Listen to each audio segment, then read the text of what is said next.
Kamalapur and Bibipur రైతులకు ఇక్కడ ఈ 100 స్పర్ల ట్రాన్స్ఫార్మర్ అనేది SS4 ఈ ట్రాన్స్ఫార్మర్ కూడా కాలిపోయి దాదాపు వారం కావస్తుంది. వారం నుంచి కనీసం దీన్ని ఇక్కడ నుంచి తీసుకెళ్లే ప్రయత్నం కూడా చేస్తలేరు విద్యుత్ అధికారులు. అయితే ఇక్కడ ఉన్న ప్రస్తుతం ఈ పంటలు పోసుకున్న రైతుల నారుమల్ అనేది ఈ విధంగా ఆరిపోతున్నాయి, ఎండకు వాడిపోతున్నాయి. మరి నీళ్ళు లేక దీనికి సుమారు 18 మంది నుంచి 20 మంది రైతులు ఉన్నారని చెప్పేసి ఇక్కడ ఉన్న స్థానిక రైతులు చెప్తున్నారు.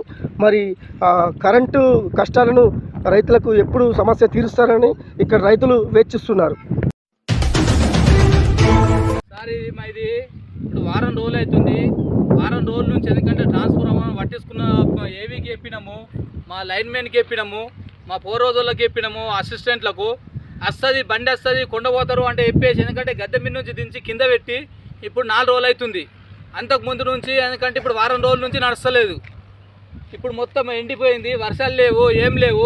ఇప్పుడు సుమారు ఎంత ఖర్చు అయింది ఇది నారు మళ్ళీ ఎందుకంటే ఇగో మీరే చూడండి, ఎందుకంటే ఎట్లా పర్రెలు వాసిందో ఏం కథనో మీరే గమనించి ఎందుకంటే అది చేయండి. మేము ఇప్పుడు దాదాపు ఇప్పుడు కేజీలు కొట్టుకున్నానికి ఇప్పుడు 3 ఎకరాలకు మాకు దగ్గర ఎందుకంటే ఇప్పుడు కేజీలకే 10-15 వేల రూపాయలు అవుతాయి.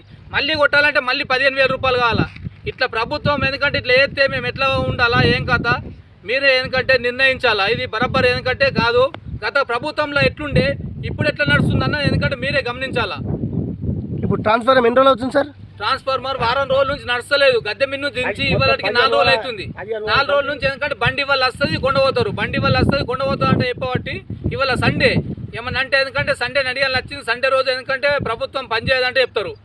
మరి ఎట్లా మరి ఏం కథ ఎందుకంటే ఇది ఇంతే ఎండిపోయినా వర్షం లేదు. వర్షం ఉంటే ఎందుకంటే ఇంతగానో ప్రాబ్లం ఉండకపోతుండే.